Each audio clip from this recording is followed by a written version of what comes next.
During that period, the cobra climbed up the tree and ate the little ones of the crow.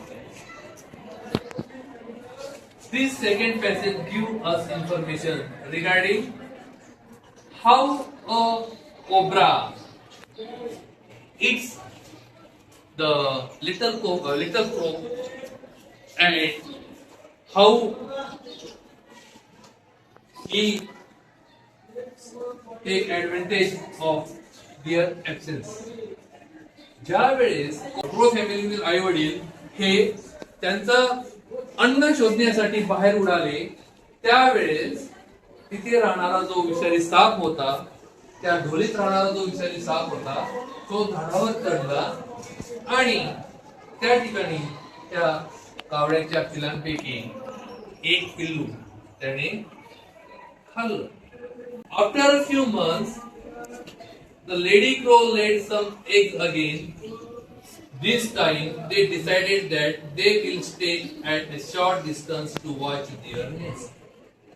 आणि काही महिन्यानंतर परत त्या lady क्रोने किंवा ती जी मादी कावळा असेल तिने अंडी दिली आणि आपली अंडी किंवा आपली पिल्लू कोण खातं याचं त्यांनी निरीक्षण करायला सुरुवात करण्याकरता दुसऱ्या एका झाडावर ते गेले. एखाद्या मुलाने आपल्या बॅग मधून पेन काढला आणि तो चोरला आणि मग त्याची जर पहिल्यांदा चोरी पचली तर त्याचा धैर्य वाढतं, मग तो अजून दुसऱ्यांदा चोरी करतो. मग त्यावेळेस आपण काय करायला पाहिजे रे? लांब अंतरावर जाऊन आपण आपल्या वस्तूंवर लक्ष ठेवायला हवं. तसंच त्या कावळ्यांनी केलं की आपल्या घरामध्ये कोणीतरी आगंतुक, कोणीतरी एक दुसरा येतो आणि आपल्या दिलेल्या मादी कावळ्याने दिलेल्या अंड्यांपैकी एक अंडी खातो किंवा पिल्लू खातो. कोण येतो खाणारा म्हणून ते पाहण्याकरता एका झाडावर दुसऱ्या एका झाडाच्या फांदीवर बसले आणि तिथून ते लक्ष द्यायला त्यांनी सुरुवात केली. As soon as they left the nest, the wicked cobra climbed the tree, reached up to their nest and eat the little ones. Looking at this, the crows were very sad. आणि ज्या वेळेस त्या कोब्राने पाहिलं, त्या सापाने पाहिलं की कावळा आणि त्याची पत्नी तिथे नाहीये, फक्त पिल्लं आहेत, म्हणून तो परत तिथे त्या घरट्या जवळ गेला. कारण की त्याचं धैर्य वाढलं होतं, त्याला अजून अंडी खायची होती, म्हणून तो तिथे गेला आणि तो खाणार. त्या कावळ्याने बघितलं, लांब असलेल्या कावळ्याने बघितलं आणि परत त्यांनी तिथे येऊन आपले पंख फडकवले आणि त्यामुळे lady crow said to husband, it has become dangerous to stay here. Let us find a way to protect our children from this wicked cobra. मग त्यावेळेस ती कावळ्याची पत्नी म्हणाली की इथे घर बांधणं आपल्याला सैनिक ठरणार नाही किंवा चांगलं राहणार नाही, कारण की इथे कोण आहे रे? विषारी साप आहे की जो आपल्या पिलांना इजा करू शकतो. म्हणून आपल्याला दुसरीकडे कुठेतरी घर बांधावं लागेल. तिने तिच्या आईच्या भावनेतून सांगितलं की कोणत्या आईला कसं वाटतं की आपल्या मुला मुलींना कोणत्याही प्रकारची इजा झालेली नको. Crow replied, I will soon think of something and promise you that we won't lose our babies anymore. त्यावेळेस तो कावळा उत्तरला की मी तुला आता प्रॉमिस देतोय. प्रॉमिस म्हणजे काय? बोला.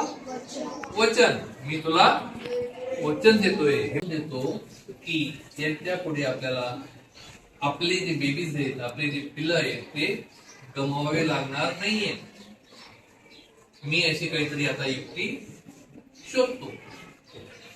The next day, the clever crow made a plan. He flew to nearby a lake to steal a precious bracelet. He knew that every morning the queen came to the lake with her royal servants to bath. When no one was watching, the crow plucked down. Wicked cobra seized it and That crow flung down and picked up the precious bracelet in his beak and started flying slowly.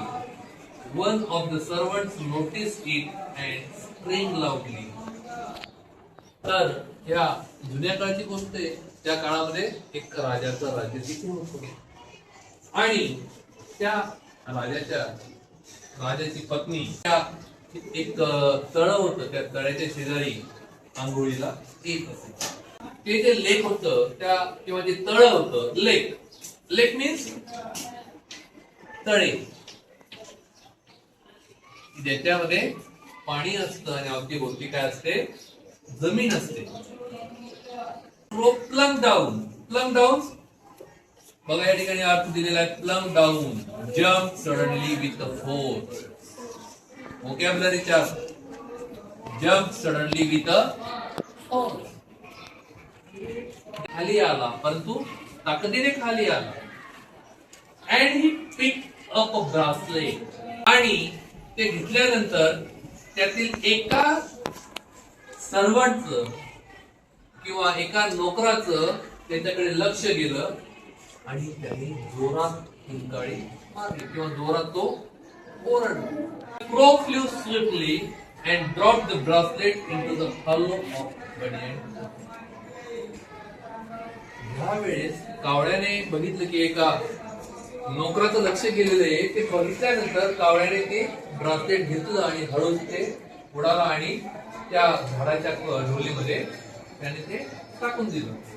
The cobra was sleeping inside and was not aware of this. तो cobra मध्ये झोपलेला होता, परंतु त्या कोबऱ्याला हे काय घडतंय बुवा आपल्या ढोलीमध्ये याची काही सूत्रांत कल्पना नव्हती, काहीच कल्पना नव्हती. The guard saw that and pulled out the bracelet tactfully instead of disturbing the cobra. ते गार्ड आले आणि बघितलं की या झाडामध्ये त्या पक्ष्याने ब्रासलेट टाकलेलं आहे. मग त्या गार्ड्सने ब्रासलेट जे होतं हळूच टॅक्टफुली आपण टॅक्टने काम करा, म्हणजे बुद्धीने काम करा. टॅक्टफुली, त्याला FULLY फुली हा प्रत्यय जोडला बघा, टॅक्ट आणि त्याला फुली हा प्रत्यय जोडला, tactfully. Instead of disturbing the cobra, त्या कोबऱ्याला कोणत्याही प्रकारे डिस्टर्ब न करता त्यांनी तिथून ब्रासलेट काढलं. The bracelet was return to the queen. ते ब्रासलेट जे होते, the guards chased away the snake into deep forest without harming it.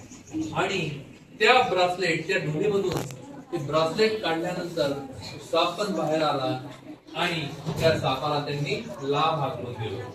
कावळ्याने युक्ती वापरली बघा, डोकं वापरलं, युक्ती वापरून त्याने तो ब्रासलेट, त्या राणीचा ब्रासलेट त्या ढोलेमध्ये टाकला. तिथून त्या गार्डने तो काढला आणि सापाला लाभ हाकलून दिलं. त्यांनी सापाला मारलं का? नाही, लांब हाकून दिलं. सापाला कधी आपण मारू नका, आपण त्याला लांब सोडा. बघा हे जे सर्पमित्र असतात ते साप पकडल्यानंतर सापाला मारतात का? सापाला धरतात आणि ज्या ठिकाणी मनुष्याचे रहवास नाही त्या ठिकाणी त्याला सोडून देतात, कारण की तो सुद्धा आपल्यासारखाच एक जीव आहे, म्हणून त्याला मारायचं